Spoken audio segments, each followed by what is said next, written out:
15, 20 years talking about diversity, inclusivity, inclusive leadership, etc. Dan Robertson from Vercida Consulting. Some of you may know us, probably most of you have never heard of us, but we spend our life working with corporations all over the world, thinking about a number of areas actually. One of the things that I'm really interested in is how can we create high-performing teams? What are the real ingredients or the kind of, the dynamics and the kind of indicators of teams which are high performing? And I think that's a really interesting question actually in terms of the context of diversity and inclusion. So I want to share with you a couple of things actually. I want to share with you not what we think, but what do we know from science, neurology and psychology. So how do human beings behave under certain circumstances? Because I think it's really important that we have a kind of an evidence-based approach to this conversation. So what do we know for sure in terms of the ingredients to high-performing teams? Human beings are wonderful, actually. So that's the positive, and we'll go downhill in a minute. We are wonderful, and our brain is amazing. In fact, the human brain, in many ways, is beyond the realms of possibility, how it functions and the rest of it. But we also know that human beings, and leaders in particular, are slightly strange in their behaviours and slightly strange in their decision-making. We do know something interesting, actually, through neuroscience, is that we as human beings, and leaders in particular, have one very, very simple default position. We are neurologically designed to hang out with people that are like us. We know that for sure. And that's interesting, actually, when we're working in an organization or when we're working in corporates, which are increasingly and will increasingly be populated by people who are different from us. So that's a really interesting challenge. How do we create a style of leadership which not only accepts people who are different, but values them, leverage their skill sets, etc. So I'll talk to you about this notion of high-performing teams, certain types of leadership, actually, and then this notion of inclusive leadership. So some of the basics, which I'm sure you're all familiar with, there are essentially 6 fundamental factors which create high-performing teams. One of them that you know already is diversity. If you have people that look the same, sound the same, think the same, come from similar backgrounds, etc., we know what the problem with that is. We know that we fall into groupthink, and groupthink is really deficient in terms of our ability to be creative, to be innovative, etc. So we know that diversity is one of the ingredients which help us to be innovative, creative, and all of that. But as if said already, is actually diversity is simply a numbers game. And what's interesting, we've seen a kind of a trend going on in global corporations probably for the last 10 years, maybe for the last 15 years, where the conversation around diversity has clearly increased.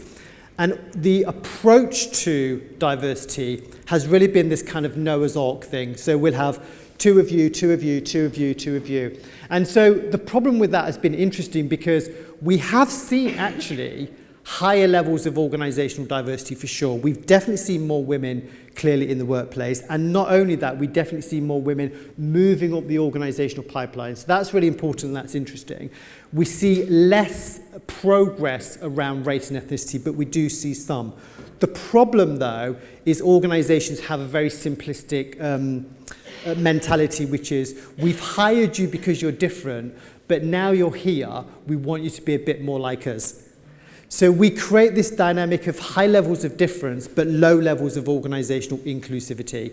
And that clearly creates a problem. So what the research tells us is you won't get any rewards from diversity alone. You get rewards from a connectivity between high levels of difference and high levels of belonging. And belonging's about, can you be yourself? To what extent can you be authentic? To what extent can you be different within an organizational context, etc. Google did some really interesting research, actually. And Google asked one fundamental question. What are the ingredients of high-performing teams? And you might have heard it. It's called Google Aristotle. So it's the Aristotle Project. You can Google Google's project by Googling it, if that makes any sense to anyone. So Google Aristotle, and you'll find their ingredients. And one of the interesting ingredients that they talk about in their research is psychological safety. It is impossible to have a high-performing team without psychological safety. And there are many corporations that I work with day in, day out that take psychological safety and they almost put it in the waste paper bin. You know, they drag it out of people, they drag it out of the way that they work, they drag it out of the way that they think, etc. So most organizations are not good at doing that, essentially, and that's a particular problem. Meaning, work by people like Daniel Pink have done a lot of work around meaning. How do you generate meaning? There are a number of fundamental drivers in terms of high-performing teams. There is an obvious ingredient which gets us all out of bed on a cold, rainy Monday morning, and that obvious ingredient is financial reward. We all like to get paid for what we do. You can pay me $1 million. In fact, if you paid me $1 million, I probably would get out of bed. But that is not my primary driver. My primary driver is, to what extent do I love my job? And to what extent does my manager or my leader create meaning in what I and what we do? And most organizations are good, and they still use financial reward as an incentive for performance, but we know that people are looking for something different, actually. Divine discontent, that's management babble for to what extent can we encourage organizational cultures which, you know, creative challenge, that kind of thing. You can have all of those ingredients, but this won't work at all unless you have leaders who are inclusive. And so some of the things we need to talk about is, well, what are the ingredients of inclusive leadership and the rest of it? So let's think about some of those things. Now, the problem is this. Most leaders don't even know the game they're in. Most leaders fundamentally fail and fundamentally misunderstand what it actually means to be a leader. And if you think about it, it's relatively easy to understand why. What we do is we go into organizations and we're hired, most of us, not all I should say, but most of us are actually hired for our competencies and our, you know, technical abilities and our skill sets and all of that. Now, some people tend to hire incompetent people sometimes based on networks, but generally most people are hired for skill sets, competencies, and the rest of it. And, you know, the more we perform in organizations, we get promoted and we start to move up the management structure and the rest of it. So we move into, you know, low levels of management, you know, we're managing teams and the rest of it. Then we get another promotion, you know, we're managing a larger team. And before we know it, we're managing a whole bunch of people. And somebody now says, hey, Dan, you're an organizational leader. Well, what the hell does that mean? And most people never really tell people what leadership is and what it's about. But not only do they not tell people what leadership is and what it's about, they don't tell people what modern leadership is. They don't articulate what are the fundamental drivers which creates high-performing teams. Most leaders still think that to be effective, you know, we have to operate within those rules of, you know, leadership is hierarchical. It's about command and control. You know, leadership is about, you know, measuring people's performance. Most organizational leaders today in UK, American, and Western corporations score high on IQ and score incredibly low on EQ. And that is a fundamental problem because they fundamentally lack warmth and they lack empathy, human connectivity, and the rest of it. So we need to think about, you know, what's going on before we can diagnose it. Now, there are many, many types of leadership, actually. There are many types of leadership from what I've observed over the last 20 years, and there are many types of leadership from what the research tells us. So I'll just share a few with you.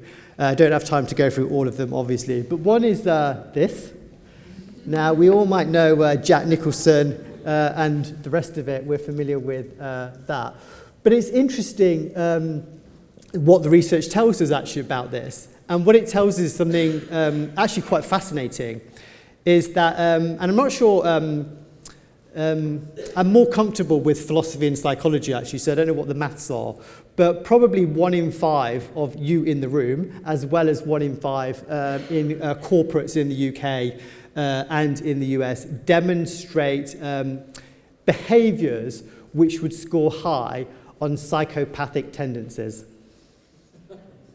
Now just think about that, 1 in 5 score high on psychopathic tendencies.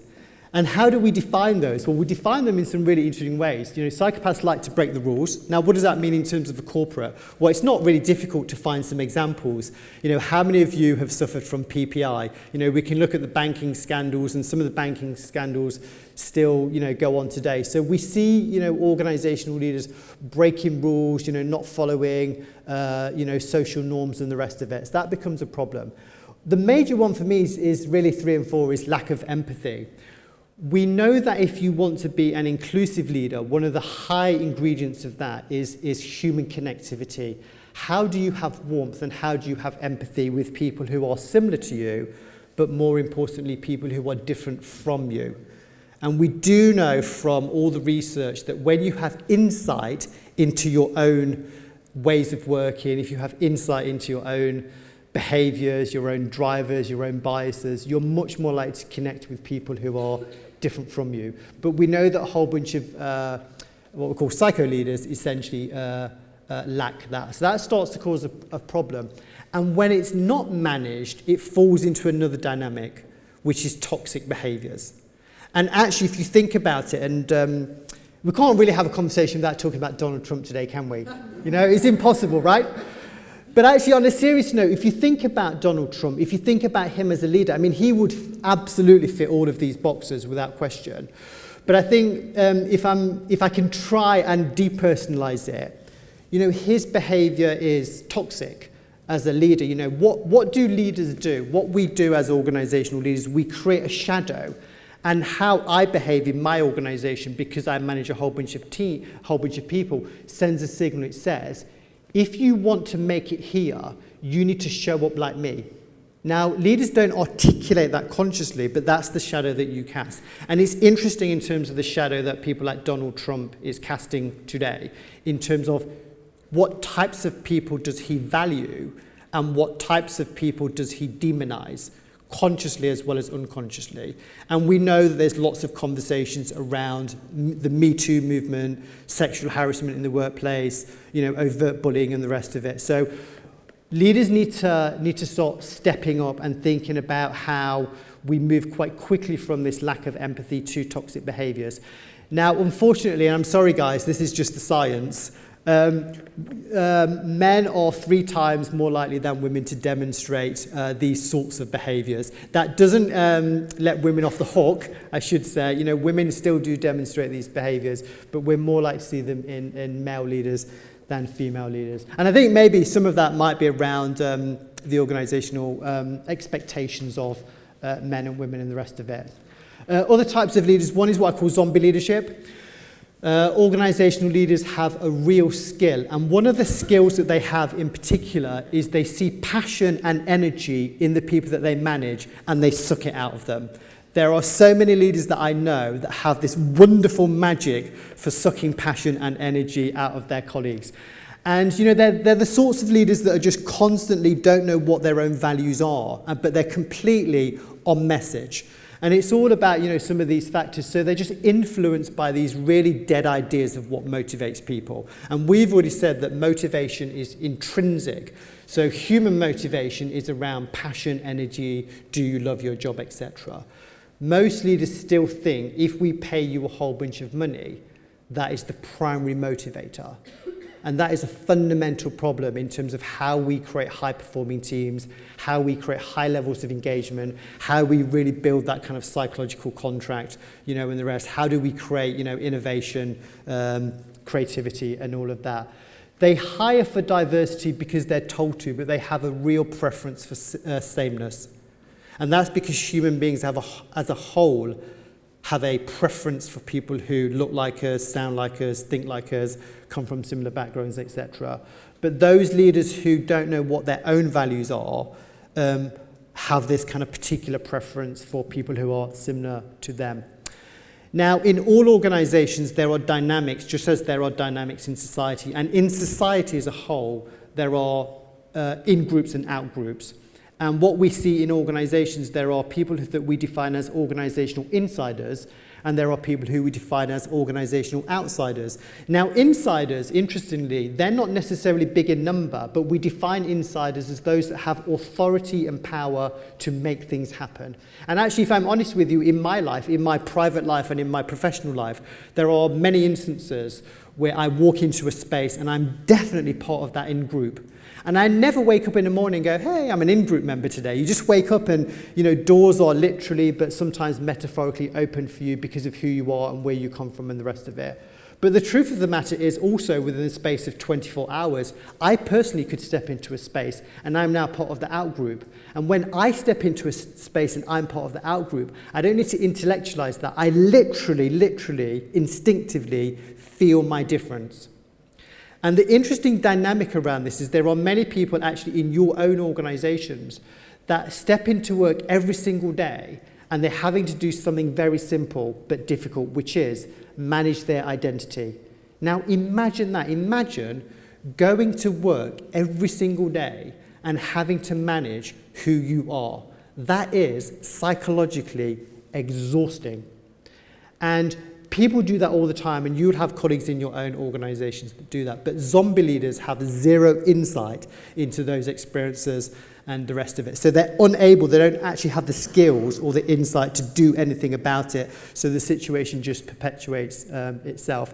And the other thing that they do is they put pressure on colleagues to conform to these zombie norms, to these organizational norms. So they're not change makers. They don't do anything to change. They're actually people that support these kind of existing processes. So the other thing that we need to think about is other styles of leadership. If you think of a traditional leader, and you can just maybe do this metaphorically, think of a traditional leader. What or who comes to mind? And maybe actually what you can do, why don't you put it in Slido if you've got Slido? You can come up with names and things like that. But maybe names that I would think of would be what? Not Donald Trump, obviously. So we might say Barack Obama. We might say Nelson Mandela. We might come out with Gandhi, maybe some of those kind of figures, etc. Or you might draw pictures. So you might draw something like this as a traditional male leader. And actually this was some MBA students. They were asked a very simple question. Can you draw a traditional organizational leader? What comes to mind? So this is one. Here's another one. We're all very familiar with that, of course. Here you go. And here's another one. But what's interesting about these images is something simple. They're all men. And actually, if you look at the features, they're pretty much all white. And it's interesting that we know for sure that neurologically, when people think about leadership, they think about maleness. And in a Western context, they think about whiteness. And that plays into another dynamic about what leadership is. And leadership fundamentally is gendered. Our neurological framework says that if you want to be a leader, you have to look and act a certain way. And that way is not neutral from race and gender. Now, psychologists at Harvard University have done some really interesting things. And they've measured what are the skills and attributes that we value in leadership.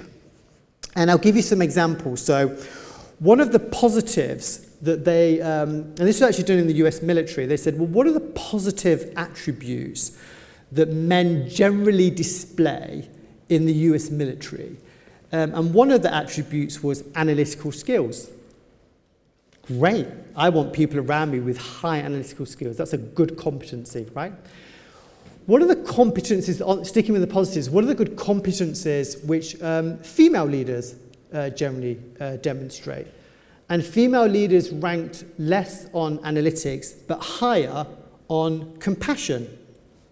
I kind of quite like that. Compassion. I want leaders around me that are compassionate as well. Now let's think about the negative. What were the negatives that men ranked on? Well, you might not be surprised that a lot of men ranked on things like arrogance. So a lot of men were arrogant, overconfidence, bias, those kind of things. The primary negative that female leaders were ranked on was ineptness. Now think about this. Who do you want to hire? Somebody who's arrogant or somebody who's inept? If you're going for an organization restructure and you're thinking about promotional processes, the arrogant guy is going to piss you off, excuse my language.